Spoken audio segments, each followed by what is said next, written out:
¿Qué tal? Bien. Bueno, ¿qué pasaría si el árbol no se deja podar?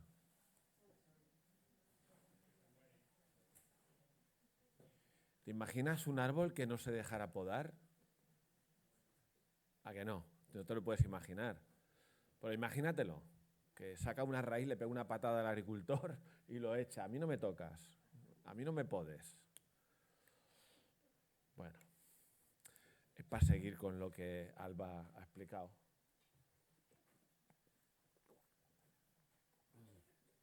Y es posible que identifiques que el texto que nos toca para hoy, en el libro de Isaías, pues tiene que ver con eso. Tiene que ver con la poda y tiene que ver con el pueblo de Israel, ambos reinos, el del norte y el del sur, que no se dejaban podar. Y la pregunta es si nosotros nos dejamos podar. ¿Sí? No es tan fácil, ¿verdad? En la vida diaria nuestra, pues en las dinámicas, pues por ejemplo como padres, cuando tenemos hijos, le dices a un hijo que no haga algo, no es que eso sea una poda, pero le dices, le enseñas, o le dices, ahora te toca dejar la pantalla o dejar el móvil. ¿Y qué hace? Sí, mamá, ahora mismo. O papá.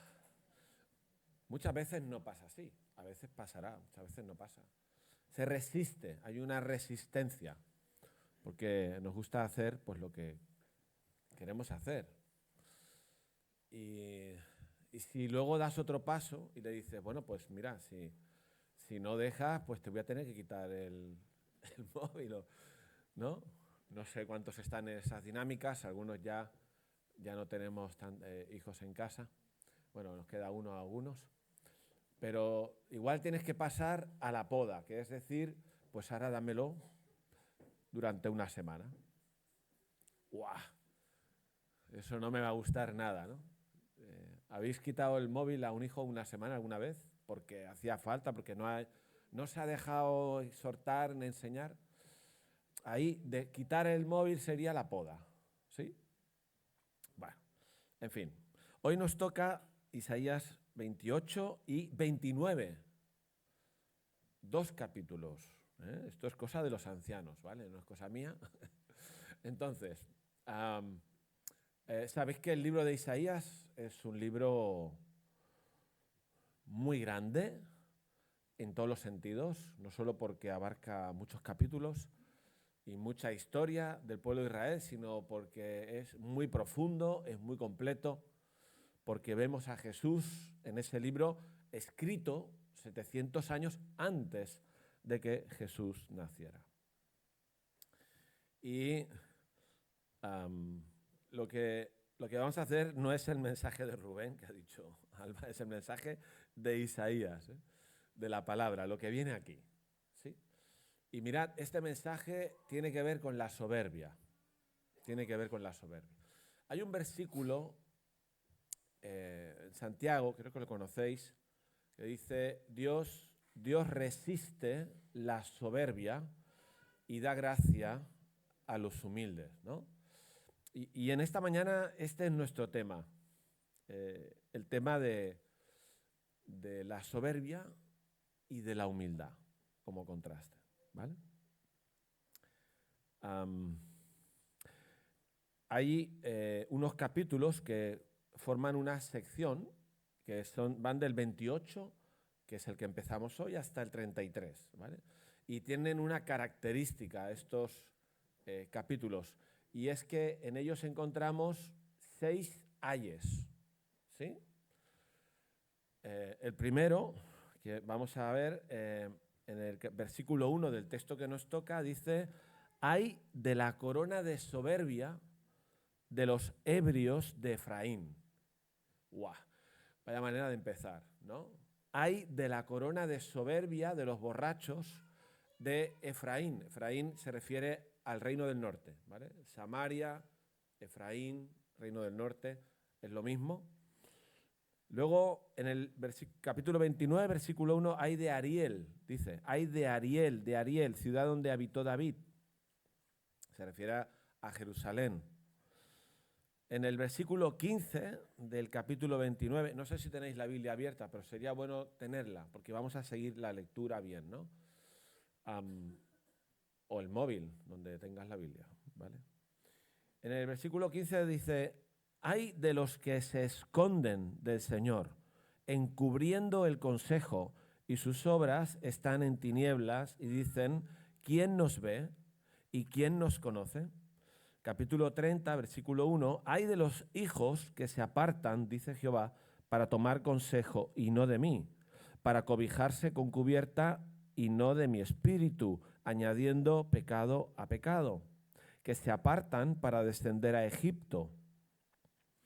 Capítulo 31, versículo 1, hay de los que descienden a Egipto por ayuda y confían en caballos y su esperanza ponen en carros porque son muchos y en jinetes porque son valientes y no miran al Santo de Israel ni buscan al Señor. Por último, capítulo 33, versículo 1, dice, ay de ti, pareciera que se refiere al imperio asirio, ay de ti que saqueas y que nunca fuiste saqueado, que haces deslealtad, bien que nadie contra ti la hizo. Cuando acabes de saquear, serás tú saqueado, y cuando acabes de hacer deslealtad, será contra ti. Tiene tela esto, ¿no? Dices, ¿para qué he venido a la iglesia hoy? Pero fijaos en un detalle. Estos ayes expresan el dolor de quien lo pronuncia, ¿sí? Es un lamento. Es verdad que está señalando pecados del pueblo, cosas que se están haciendo mal, lo está haciendo, eso es lo que no nos gusta, a nadie nos gusta que nos corrijan o que nos digan algo que estamos haciendo mal, ¿no? ¿Os pasa a los demás o me pasa a mí solo? A mí me pasa, no me gusta que me corrija nadie, no me gusta. Ni que se acerque el agricultor a podarme nada. Pero el Señor, y esto es un detalle de este agricultor, de esta disciplina, que luego vamos a ver, se lamenta, él dice, ay, me duele.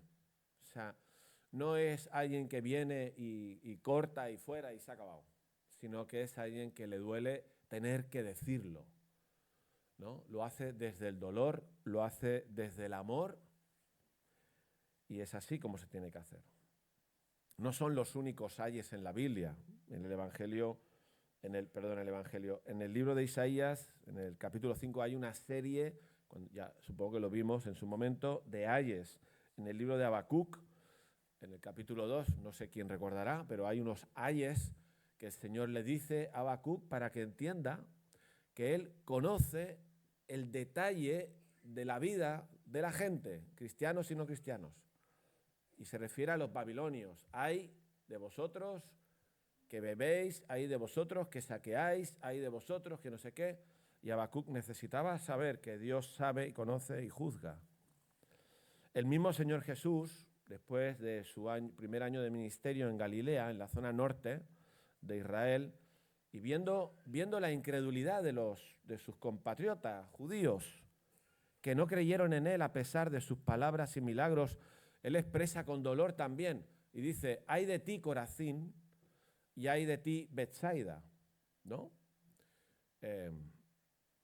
Y dice, que lo tengo por aquí, dice, porque si en Tiro y en Sidón, que eran ciudades ni siquiera judías, muy paganas, se hubieran hecho los milagros que han sido hechos en vosotras, tiempo ha que se hubieran arrepentido en cilicio y en ceniza. Por tanto, en el juicio será peor el castigo contra vosotros que contra ellos, ¿no? Son palabras duras de Jesús también. Y a veces separamos Antiguo Testamento del Nuevo Testamento. Jesús tiene esas palabras porque le extraña que después de un año de estar hablando, no le han escuchado. Después de estar haciendo milagros, no han creído en él. Y Jesús expresa, ay de ti. También dice en el Evangelio de Mateo 23, hay una serie ahí de 6 ayes contra los fariseos, ¿no? Ay de vosotros, escribas y fariseos, hipócritas, etc. En Apocalipsis también encontramos algunos ayes. ¿Por qué se expresan y se publican estos ayes en la Biblia? ¿Por qué nos toca leer muchas veces? Y digo muchas veces porque los profetas, prácticamente todos, están lanzando un mensaje al pueblo de todo aquello que no están haciendo bien. O sea, la corrección, la exhortación está en la Biblia, existe, es Dios. Es Dios quien nos corrige, nos exhorta, nos dice lo que tenemos que hacer, lo que no tenemos que hacer. ¿Por qué lo hace Dios? Lo hemos dicho un poco. Porque Dios busca salvarte, busca salvar a su pueblo de las consecuencias de aquello que están haciendo mal o del juicio que les vendrá algún día. Dios no quiere que llegue ese momento, por lo tanto les advierte con tiempo, buscando que el pueblo pueda corregir y entonces se libren de los problemas, ¿no? ¿Verdad que tiene sentido? Es lo mismo que nosotros como padres. Tú no quieres fastidiar a tu hijo, quieres enseñarle a que haga las cosas bien y a veces tendrás que decirle, pues esto lo está haciendo bien y lo estarás haciendo bien si le dices que no lo está haciendo bien y lo estarás haciendo mal si no se lo dices, porque quieres su bien, ¿no? Y es verdad que Dios no se calla, Dios no se calla. O sea, si vamos leyendo Isaías os dais cuenta, ¿no? Dios no se calla lo que Él quiere decir, por mucho que pueda molestar. Pero lo habla, como hemos dicho, desde el dolor y el amor, aunque no lo parezca. De hecho, en el texto que estamos, el capítulo 29 habla de sus hijos, del pueblo de Israel, como sus hijos, obra de sus manos, ¿no? Son mis hijos, es mi pueblo y los amo. Y por eso les digo, Él busca la restauración con la disciplina. La poda es disciplina, ¿sí? A veces hay momentos en la vida en que Dios nos disciplina porque nos quiere. Hebreos 12 dice que Dios nos disciplina como un padre que ama a sus hijos, ¿sí? No nos gusta, al principio no es causa de gozo, pero luego da fruto apacible de justicia a los que en ellos son ejercitados. Es la disciplina. Esto es característico de los profetas. Pero, buena noticia, vale, no todo va a ser exhortación, ¿no? Buena noticia, es tremendo y precioso ver en estos textos, y lo vamos a ver hoy, cómo en medio de los escombros, porque van a haber escombros, y desastre nacional, aparecen promesas, palabras de esperanza para el pueblo. Hay palabra de esperanza.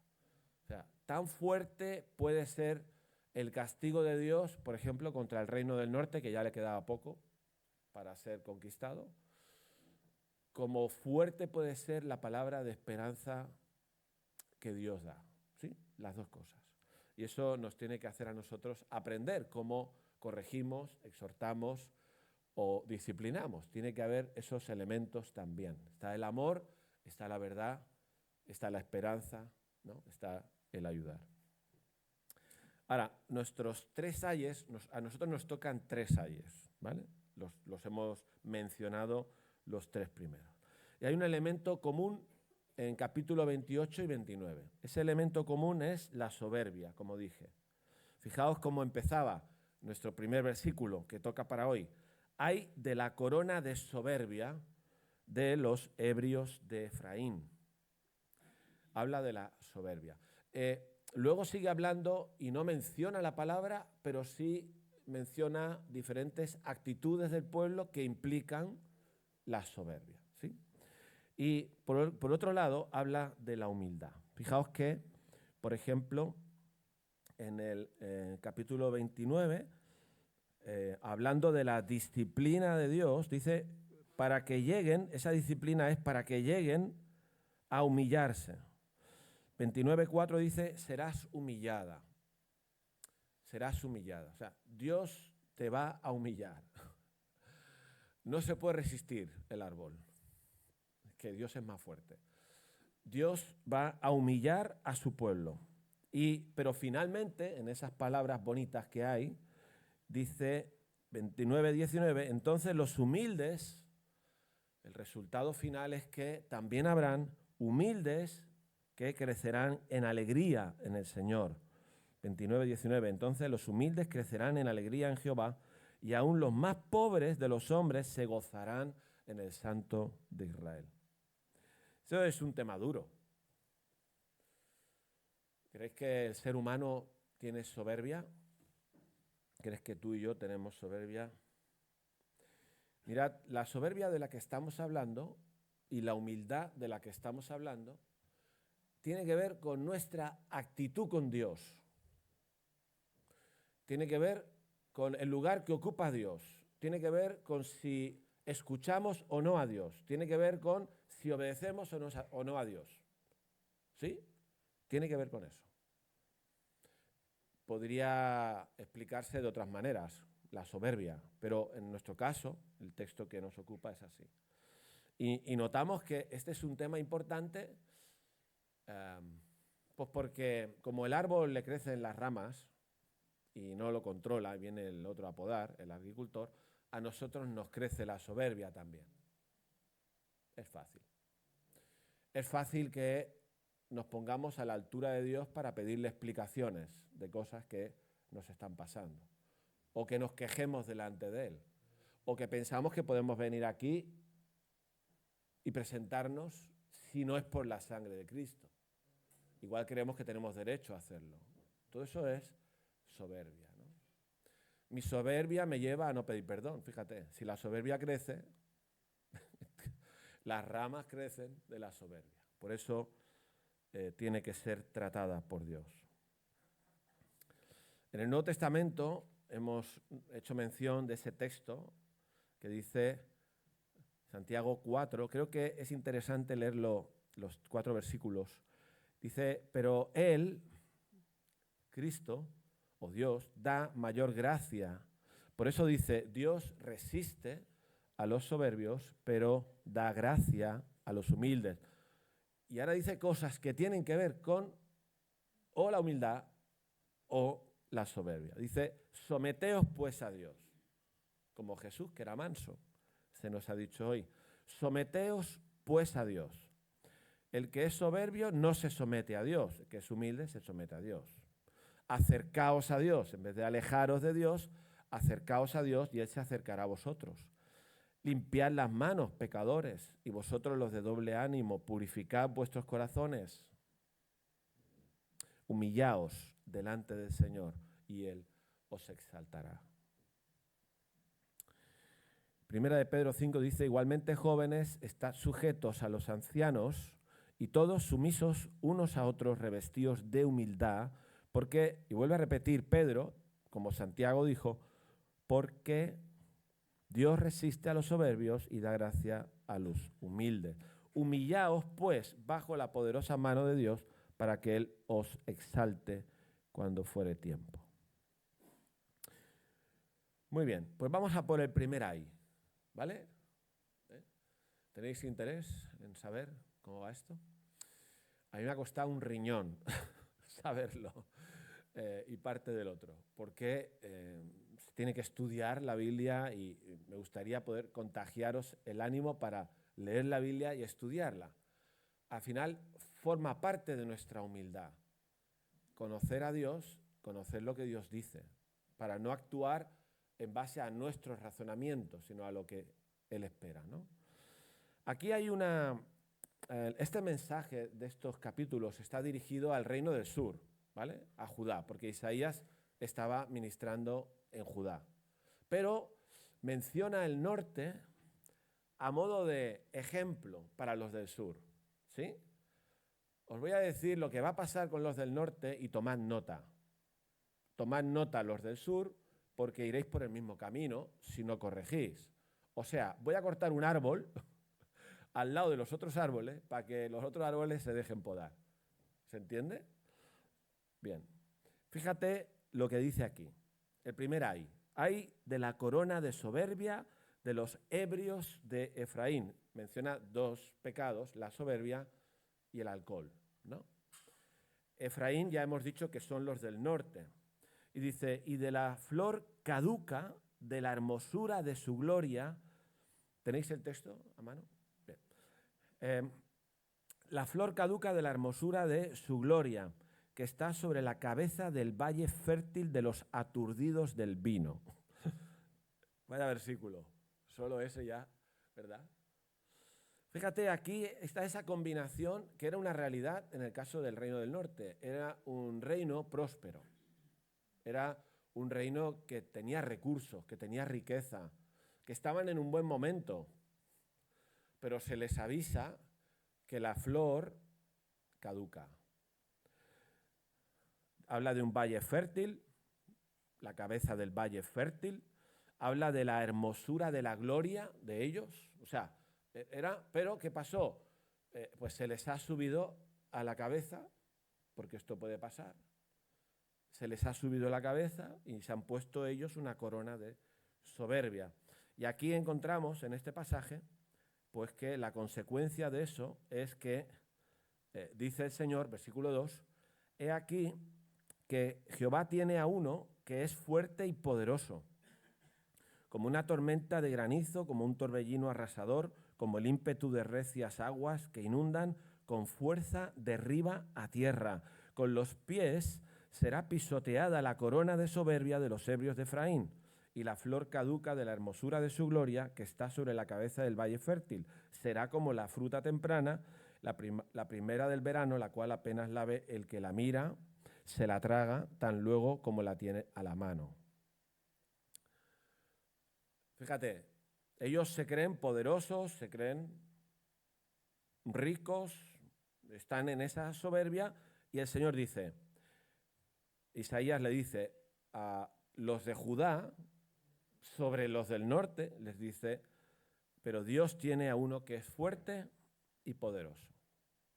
¿De quién habla? No lo menciona, pero lo sabemos por todo el contexto. El imperio asirio, ¿sí?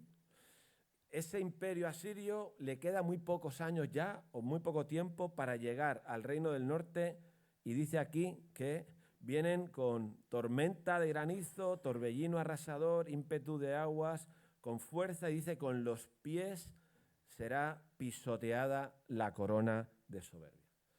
Así que esto es el anuncio, nada agradable, pero que ya se había hecho muchas veces antes y no había servido. Isaías capítulo 7, el profeta Isaías le dice a Acaz que no se preocupe por esos reyes del norte, porque dentro de unos años ya no existirán. Y el profeta Amós profetizó en el norte contra todos esos pecados del reino del norte. Aquí ya está diciendo que esto está a puntito de pasar y que esa flor tan bonita caduca y va a caducar pronto. Esto ocurrió en el año 721 al 723, cuando el rey Salmansar, asirio, rodeó Samaria, que está en una colina, y empezaron a apretar, ¿no?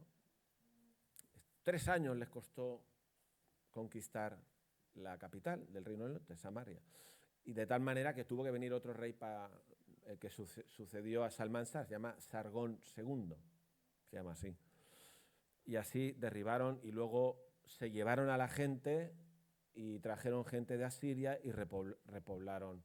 Desapareció el reino. Lo que dijo Isaías capítulo 7, van a desaparecer.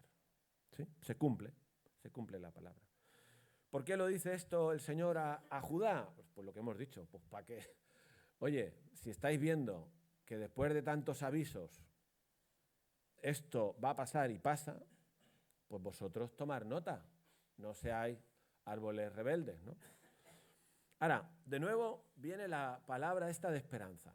Fíjate, en medio del desastre total, hay unos versículos aquí que parece como que no pegan, que son el 5 y el 6, que dice, aquel día, no sabemos exactamente a qué día se refiere, pero al futuro hay una esperanza de que Jehová de los ejércitos será por corona de gloria y diadema de hermosura para el resto de su pueblo, y será espíritu de justicia para el que se sienta a juzgar y dará fuerzas a los que rechazan el asalto a la puerta.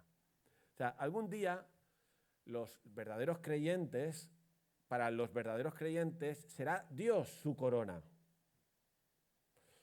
No será su éxito o dinero o poder, esa corona de soberbia que tenían en la cabeza los del norte, sino ¿cuál será ese es un contraste, ¿no? Ya no será el ser humano la soberbia, sino que la corona que tendrán es Dios mismo, será su corona. Vale. Ahora, todo lo que sigue tiene que ver con los de Judá, ¿vale? En concreto con los sacerdotes, los profetas y los gobernantes. Claro, tiene tela, porque tiene que corregir a los líderes del pueblo. Y fíjate, dice, pero también estos erraron, ha cambiado de escenario, estos erraron por el vino también, vaya con el vino, y por la sidra, dice, se entontecieron el sacerdote y el profeta, habla del profeta y el sacerdote que están en Jerusalén. Por eso decimos que ya ha cambiado de escenario. Sacerdote y profeta fueron trastornados por el vino, se aturdieron con la sidra, erraron en la visión, tituberaron en el juicio, y dice algo que es increíble, ¿no? Dice, toda mesa está llena del vómito y la suciedad hasta no quedar lugar limpio. ¿Qué te parece? Eso son los sacerdotes, ¿eh? ¿Te imaginas? A los ancianos ahí en el despacho, borrachos, tirados por el suelo, decidiendo el nuevo programa de mensajes de la iglesia. Pues van a errar, es lo que pone aquí, que han errado,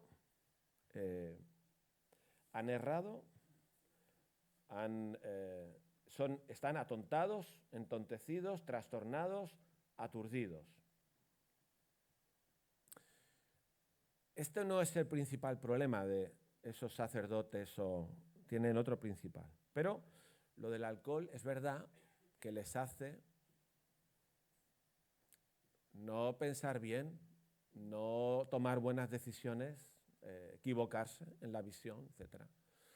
La pregunta que yo me hacía, o que nos podemos hacer, aunque el alcohol sigue estando de moda, no es que sea una droga del pasado, está de moda, vivimos en un país donde hay mucho consumo de alcohol, se entiende que el alcohol es necesario para estar desinhibido, para ligar, para tener relaciones con alguien, para pasártelo bien, el puntito, ¿no?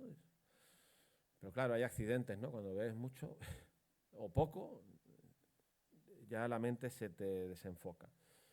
Me pregunto si pensáis que habrá algo hoy equivalente al alcohol que nos puede atontar también, que nos atonta, que nos llena la cabeza de ideas o de pensamientos que al final te hacen equivocarte, te hacen no acertar en el juicio, ¿no? Es una pregunta para nosotros, porque yo pienso que sí, que hay muchas cosas. No sé tú, pero estamos en un mundo en el que hay mucha comunicación, mucho mensaje, mucho vídeo, muchas redes, mucho de todo. Nos metemos en eso, estamos haciendo scroll todo el día, viendo series, escuchamos las voces de la gente y todo eso nos puede ser como el alcohol, que nos atonta. De hecho, los psicólogos dicen que algunos niños están atontados por las pantallas. No lo dicen así, yo lo digo como para provocar. Pero dicen que están limitando la mente. La doctora científica esta, Izanami, ¿la conocéis? Que es creyente ahora. Izanami Martínez dice que las pantallas están reduciendo la capacidad de pensar de los niños. Yo diría que no solo de los niños, adolescentes.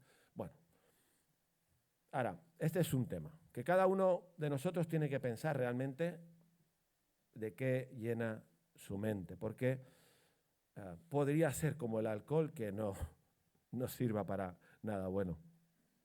Y ahí hay que preguntarnos si tenemos que dejar algo. Tenemos que hacer, si tenemos que dejar algo.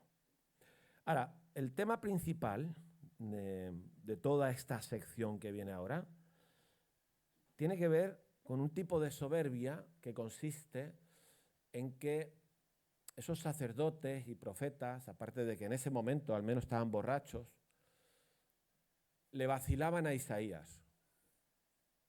Le vacilaban, ¿no? ¿Esa palabra se entiende? Porque le dicen a Isaías, versículo 9, ¿a quién se enseñará ciencia? ¿O a quién se hará entender doctrina? ¿A los destetados? ¿A los arrancados de los pechos? Porque mandamiento tras mandamiento, mandato sobre mandato, renglón tras renglón, línea sobre línea, un poquito allí, otro poquito allá. Están diciendo, a ver, nos estás contando cosas que son para niños. Nosotros ya sabemos, ¿no? Eso es un poco la soberbia. Somos sacerdotes, somos profetas, aunque están borrachos y no atinan, pero le están contestando a Isaías ante sus exhortaciones que, ¿de qué vas? Eso es el árbol que no se deja podar. ¿Sí? Y tanto es así, este sí que es un tema que se puede entender muy bien, que nos toca de cerca. Al final tiene que ver con la palabra de Dios, con nuestra actitud frente a la palabra de Dios. Esto lo vais a ver aquí. Dice el Señor, versículo 11, dice, porque en lengua de tartamudos y en extraña lengua hablará este pueblo. O sea, si no me queréis entender en el lenguaje que os estoy hablando, porque rechazáis mi palabra, os voy a hablar en otro idioma, ¿no? No sé si alguno le habéis dicho a vuestro hijo alguna vez, te lo explico en inglés cuando ves que no atiende, que no... ¿Alguien lo ha dicho esto? Yo una vez lo hice, aunque no sé explicarlo en inglés, pero en francés sí. Dios está diciendo a esos que se resisten a escuchar su palabra que os voy a hablar en otro idioma, a ver si entendéis mejor. Eso es un enfado de Dios. Y esa lengua extraña son los asirios, que también van a ir a por el reino del sur. La lengua extraña de los asirios que van a llegar hasta Jerusalén unos pocos años después de lo que había pasado en el norte, unos pocos por el 701. ¿Sí? Voy a hablarles en lengua extraña. Claro, no solo fue lengua extraña, fue que los asirios llegaron, conquistaron ciudades fortificadas de Judá, eso es mucho más para adelante, y rodearon Jerusalén. Esa es la disciplina del Señor. Si no me queréis escuchar en el lenguaje correcto, normal, de buena manera, os tendré que hablar de otra manera, ¿no? Y eso es la disciplina. Os voy a hablar de otra manera para que prestéis atención. Fíjate que en el versículo 12, siguiendo, dice a los cuales se refiere a los mismos que estaba hablando, este es el reposo, dar reposo al cansado, este es el refrigerio, mas no quisieron oír. O sea, frente a todo este problema político y militar de potencias que se venían, tenían miedo, todo el mundo tenía miedo y hacían pactos, ¿no?, con los asirios o con los egipcios. Por eso hay un ay, que toca para 2 días para adelante, en los que dice, hay de los que se van a Egipto a buscar ayuda, ¿no? Ahora, el Señor está diciendo que les había dicho algo para que estén tranquilos. Este es el reposo, este es el refrigerio, da reposo al cansado. Pero no quisieron oír. ¿Se entiende? O sea, este es el problema de la soberbia. No queremos escuchar lo que Dios dice. Ese es el problema. La palabra, pues, de Jehová, versículo 13, les será, pues, mandamiento tras mandamiento. O sea, los otros habían burlado del mandamiento tras mandamiento que son para los bebés, y ahora Dios les dice, pues, la palabra, pues, mi palabra va a ser eso. Va a ser mandamiento tras mandamiento, mandato sobre mandato, renglón tras renglón, líneas un poquito aquí, un poquito allá. Añade, hasta que vayan y caigan de espaldas y sean quebrantados, enlazados y presos.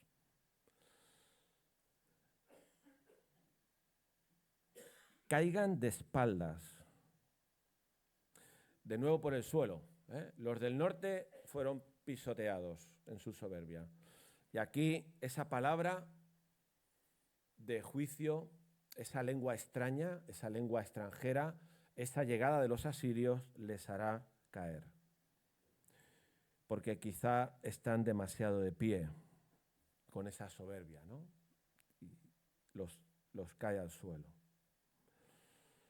Sigue diciendo, por tanto, varones, 14, burladores, se están burlando, ¿no? Dios le dice a sus propios sacerdotes, burladores, que gobernáis a este pueblo que está en Jerusalén, oíd la palabra del Señor. ¿Ves cómo esta sección está continuamente hablando de la palabra del Señor? Oíd la palabra del Señor. Y dice, por cuanto habéis dicho lo que piensan esos sacerdotes y profetas, pacto tenemos hecho con la muerte e hicimos convenio con la tumba. Cuando pase el turbión ¿sabéis quiénes son? Los del norte. Asiria.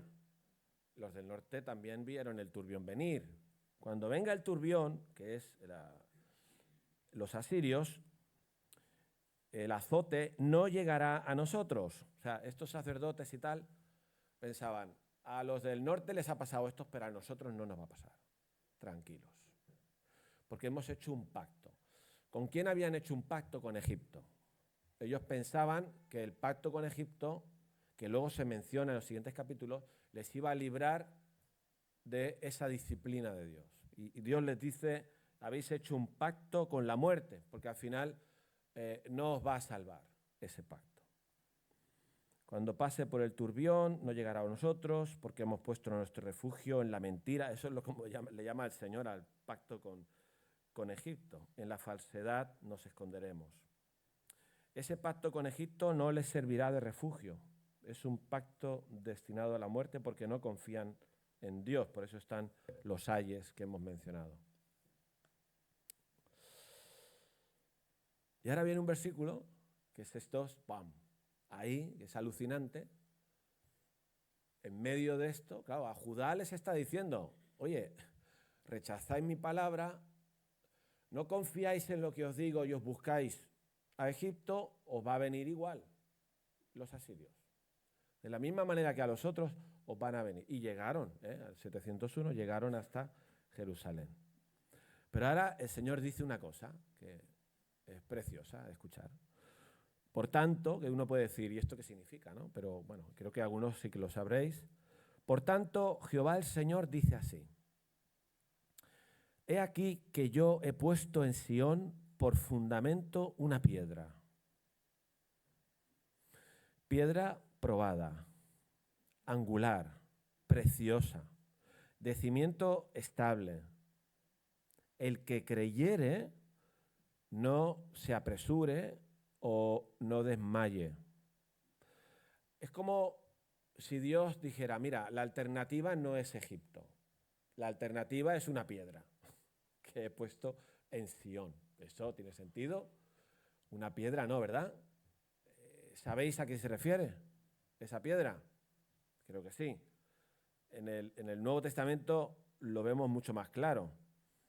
Romanos 9:33 dice, he aquí que pongo en Sión piedra de tropiezo y roca de caída, y el que creyere en él, no habla de una piedra, habla de alguien, no será avergonzado. Primera de Pedro 2:4 dice que nos acerquemos a él, piedra viva, habla de alguien que ha sido desechado por los hombres, pero para Dios ha sido escogido y es precioso. Por lo cual, versículo 6 también contiene la escritura, he aquí pongo en Sión la principal piedra del ángulo, escogida y preciosa, dice el que creyere en él, no será avergonzado. Por lo tanto, habla de una persona, no habla de una piedra.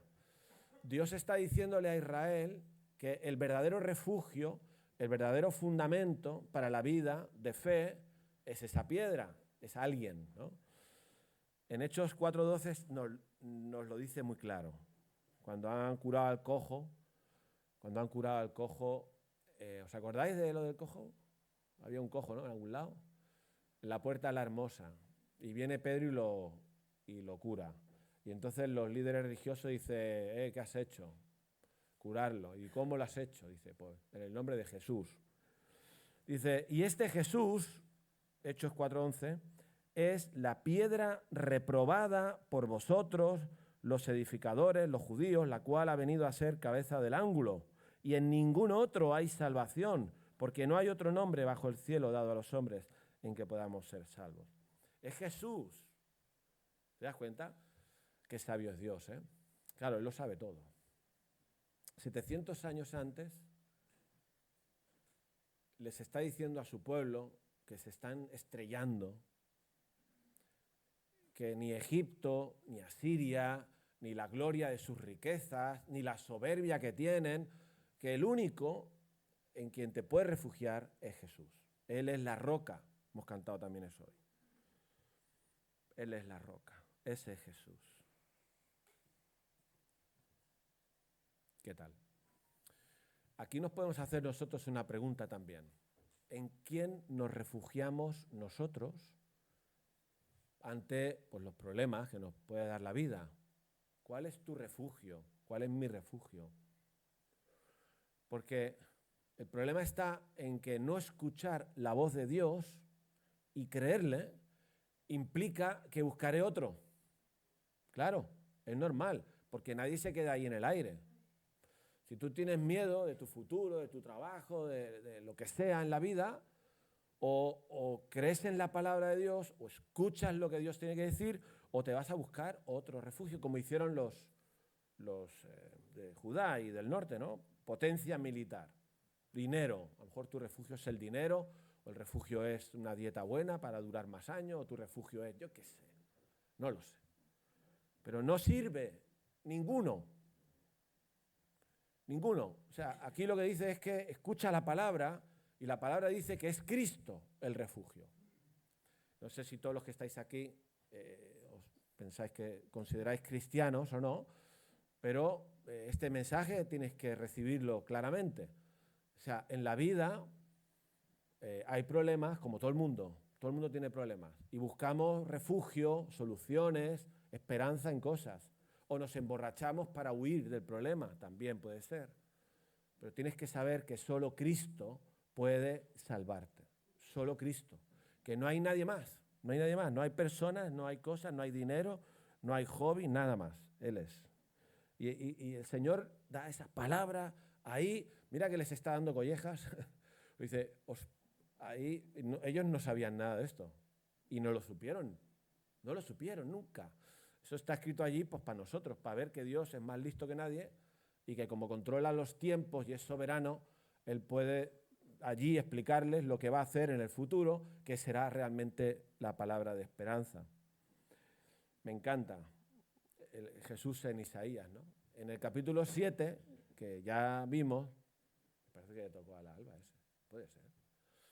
Bueno, allí había lo mismo, el mismo miedo ante la batalla de un reino del norte que se había unido a Siria y vienen para atacar y viene Isaías, le dice al rey Acaz, quédate tranquilo, que esto no va a pasar, que esta gente desaparecerá.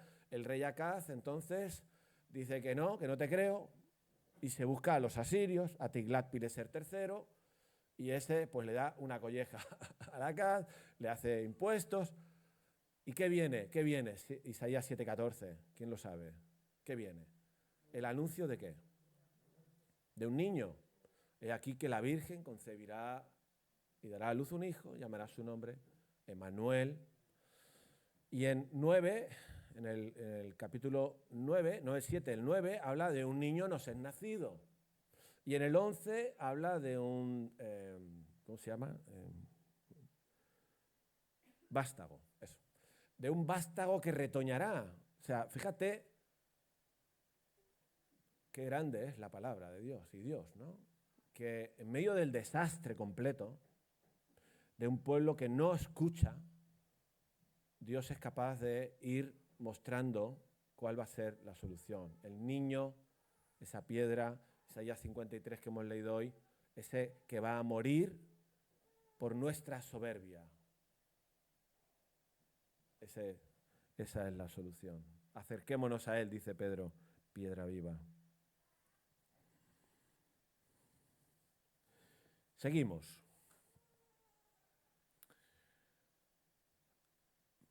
Ahora, lo que viene, vamos a ir un poquito más deprisa porque ya está enmarcado todo mejor. Dice, ajustaré, versículo 17, el juicio a cordel. Habrán cosas que no voy a comentar, porque ya sabéis que no da el tiempo para todo. Ajustaré el juicio a cordel y a nivel la justicia. Vuelve otra vez la palabra del Señor a decir, granizo barrerá el refugio.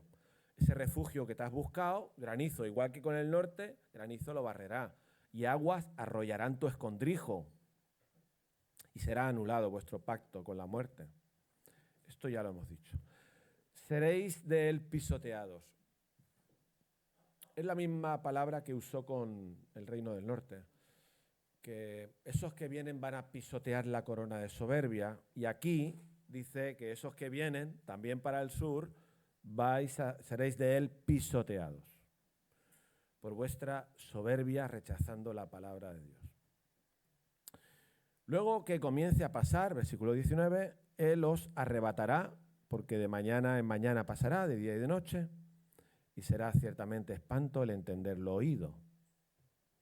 La cama será corta, esto me voy a saltar, para poder estirarse, y la manta estrecha para poder envolverse.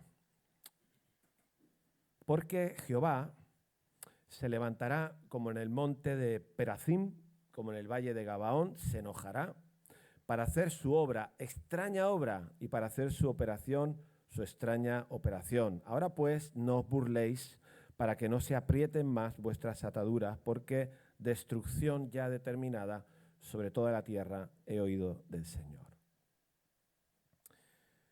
Fijaos, que explico una cosita aquí. Aquí habla de que el Señor que salvó a los israelitas en Perazim y en Gabaón, Dios mismo, salvó a su pueblo milagrosamente en aquellas situaciones militares, dice que se enojará para hacer su obra, extraña obra. ¿A qué se refiere? Bueno, se refiere a que el mismo Dios que poda y disciplina, va a hacer una extraña obra, va a hacer que los asirios lleguen año 701 con Senaquerib, el rey que sucedió a Sargón II de Asiria. Entonces va a conquistar, lo dice en el capítulo 36 y 37 de Isaías, un poquito más para adelante, va a conquistar ciudades fuertes que Ezequías había reforzado, se van a la porra, no importa lo que Ezequías hubiera hecho, Asiria lo destroza y llegan hasta Jerusalén. Y el pánico, pues imagínate, allí no está Egipto, no hay nadie, vamos a morir, nos van a arrasar como arrasaron a los otros. ¿Qué extraña obra es esta? Pues mira, te lo explico, El capítulo 37 de Isaías dice que cuando estaban allí, con todos esos rodeándoles, entonces Ezequías, que era el rey después de Acaz, consultó a Isaías para ver qué hacemos. Y el Señor le dijo al rey Ezequías, por medio de Isaías, que no va a pasar nada, que se quede tranquilo. Dios es muy gracioso, ¿no? Pues tiene como a miles de soldados alrededor tuyo que se han cargado a los del norte y ahora están aquí y se han cargado 46 ciudades fortificadas. Y entonces el Señor dice, dile a Ezequías que estéis tranquilos, que no van a poder, no van a poder. ¿Tú qué harías? Por lo menos hacerte un túnel por debajo de la tierra para irte a otro lado. ¿Quién se cree que Dios va a salvar esa situación? Mira, Isaías 37 dice, y salió el ángel de Jehová y mató a 185.000 en el campamento de los asirios. Y cuando se levantaron por la mañana, he aquí que todo era cuerpo de muertos. Entonces Senaquerib, rey de Asiria, se fue y hizo su morada en Nínive. Y aconteció que mientras adoraba a su dios, Nisroch, en el templo, los hijos lo mataron a Senaquerib, rey de Asiria. Esto es lo que pasó. Pero años antes, estamos en la situación en la que estamos, el Señor le está diciendo a su pueblo, esta obra extraña. ¿Por qué? Porque Dios va a cortar, va a podar, pero hasta un punto.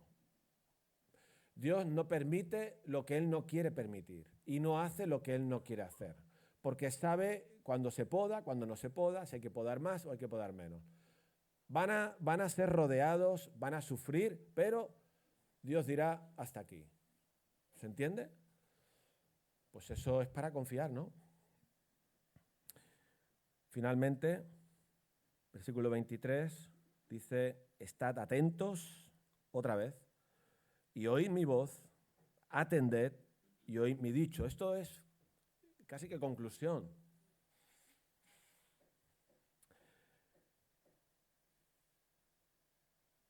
¿Estás atento? Por ahí arriba, ¿estáis atentos? Estad atentos y oíd mi voz. No era mía, del Señor. Atended y oíd mi dicho. Esto es el resumen de toda esta sección. Tiene que ver con la palabra de Dios, que no han querido escuchar, que no han querido entonces confiar en Dios. Entonces tiene que venir el Señor con la disciplina para corregir eso, para que en otro idioma, que es el idioma de la disciplina, entiendan pues que Él está por ellos, que lo entiendan y que lo que están haciendo es apartarse completamente. Es confiar en cosas que no hay que confiar, es emborracharse para huir del problema. O sea, todo lo que estaban haciendo los líderes, ni más ni menos, era eso. Bien, nos queda 2 ayes más. Pero aquí es interesante. Venga, un poquito más. Dice, ay de Ariel, estamos en el capítulo 29, versículo 1. Ay de Ariel, ciudad donde habitó David. ¿De quién habla? De Jerusalén. Añadid un año a otro, las fiestas sigan su curso, pero yo pondré a Ariel en apretura y será desconsolada y triste. ¿Eso quién lo dice? El Señor, pero esto ya lo hemos dicho antes. Pero ahora es otro ay, es como un ay diferente. Aquí en este ay, que no vamos a leerlo todo, el versículo 13 creo que menciona la esencia de esa soberbia, pero explicada de otra manera, ¿vale? Fijaos, el versículo 13 dice, porque este pueblo se acerca a mí con su boca y con sus labios me honra, pero su corazón está lejos de mí y su temor de mí no es más que un mandamiento de hombres que les ha sido enseñado. Este pueblo se acerca a mí con su boca y con sus labios me honra, pero su corazón, el corazón, está lejos de Dios, ¿sí? Este texto creo que es conocido, lo hemos escuchado incluso en el Nuevo Testamento, Jesús lo menciona. Esto era parte del problema. La religiosidad es un problema y eso nos puede a nosotros afectar. A los judíos les pasaba, como iban al templo, como hacían sus sacrificios, como hacían sus cosas, pues pensaban, ya está bien, ya está bien. Y Dios les dice que no está bien. No está bien porque su corazón, el corazón de ellos, está lejos de Dios. Pueden cumplir ciertas normas, pueden venir al culto, podemos participar de alguna cosa, pero si el corazón está lejos de Dios, no sirve. Y un corazón alejado de Dios es un corazón que está cerca de otras cosas. Que se aleja de Dios porque se acerca a otras cosas. ¿A qué se acerca? Pues a lo que sea, ya hemos dicho antes. Eso es soberbia también, porque no es dar el lugar a Dios que le corresponde. La soberbia es eso, no dar el lugar a Dios que le corresponde. Todos los otros versículos de la sección que nos hemos saltado es lo mismo, pues que van a ser rodeados, que van a venir truenos, terremotos, pero a la vez dice el Señor que no van a poder, que es como un sueño, versículo 8, hasta aquí. ¿Es posible que a nosotros nos pueda pasar esto? Que nos acostumbremos a venir, a hacer y a pensar que estamos bien, somos evangélicos, ¿no? Pero nuestro corazón esté lejos de Dios. Eso es para pensarlo. Es un ay, a Dios le duele. A Dios le duele que nos manifestemos cristianos y nuestro corazón esté lejos de Dios porque está más cerca de otras cosas. ¿En qué cosas está cerca tu corazón y mi corazón?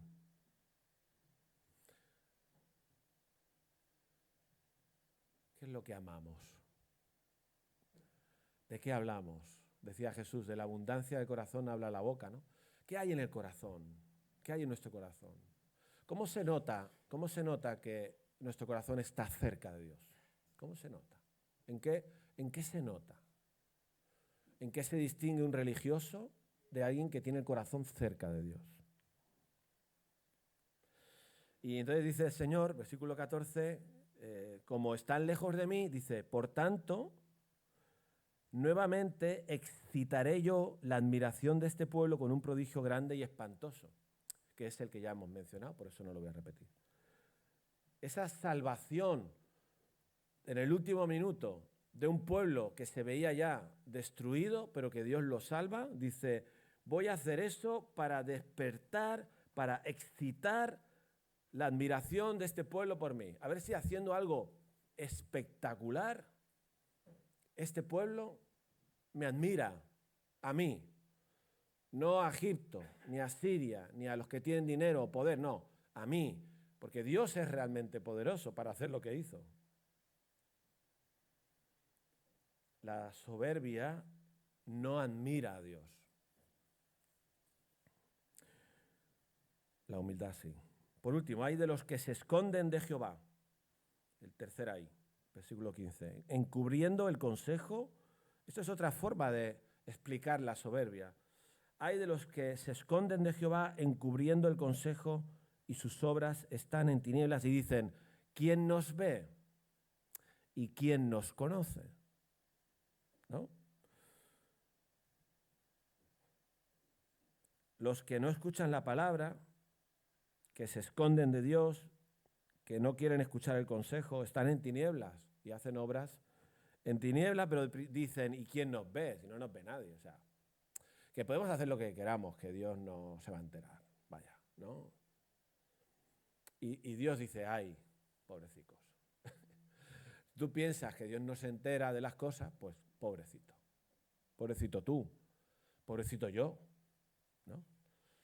Fíjate que dicen en el versículo 16, vuestra perversidad, sigue hablando a los mismos, a los del sur, ciertamente será reputada como el barro del alfarero. ¿Acaso la obra dirá de su hacedor, no me hizo? ¿Dirá la vasija de aquel que le ha formado, no entendió? ¿Se nota la soberbia o no? ¿Lo veis? En la vasija de barro le puede decir al alfarero, ¿qué haces? No te entiendo, ¿de qué vas? ¿Verdad que no? Pero esto es lo que dicen ellos. Igual que se burlaban de Isaías, nosotros ya sabemos bastante, ¿para qué nos vas a explicar cosas de bebés? Pero era la palabra de Dios. Aquí les dice eso. Nosotros no podemos tutear sin respeto al alfarero. Hablar a Dios sin respeto no podemos hacerlo. Es síntoma de soberbia, no es síntoma de humildad. Acabaremos en el suelo si no nos movemos de la soberbia. Pero hay esperanza. Versículos 17 en adelante, quiero leer solo uno, el 19. Habla del futuro y de cómo los humildes crecerán en alegría en Jehová. Los humildes crecerán en alegría en Jehová, y aún los más pobres de los hombres se gozarán en el Santo de Israel. Pues, fijaos, ¿no? Es una exhortación durilla,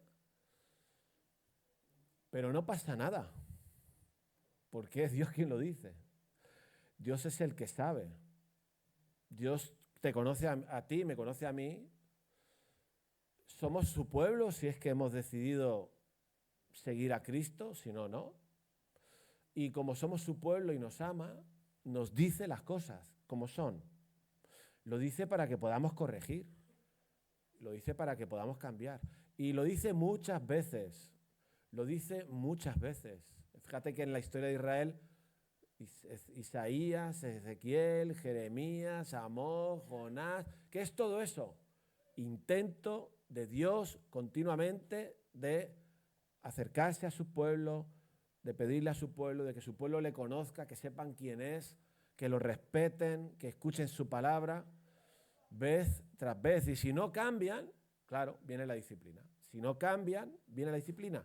Y la disciplina puede venir también para nosotros. La disciplina de Dios. Si nos ama, nos disciplina como un padre a un hijo. Por eso no nos tiene que importar escuchar este tipo de mensajes. Es más, dice Hebreos 12, si Dios no nos disciplina, nos trata como a bastardos. Dice Hebreos 12. Pero como somos hijos y nos quiere, entonces nos disciplina. Lo mismo que nosotros a nuestros hijos. Para que salgan de la soberbia y lleguen a la humildad. Porque Dios resiste la soberbia, pero da gracia a los humildes. Pues nada, hermanos, que el Señor, con todo esto que estamos meditando en Isaías, nos ayude a admirarle más, a conocerle mejor, a querer escuchar su palabra con actitud humilde para obedecerla. Porque eso es lo mejor que podemos hacer. Y que Cristo sea nuestro único refugio en la vida, porque no hay otro, no hay otro. Sus promesas, su sacrificio, su obra, su venida, es nuestra salvación. Él es nuestro Salvador y no hay otro, no hay otro. Así que el Señor nos ayude ahora pues a meditar su palabra.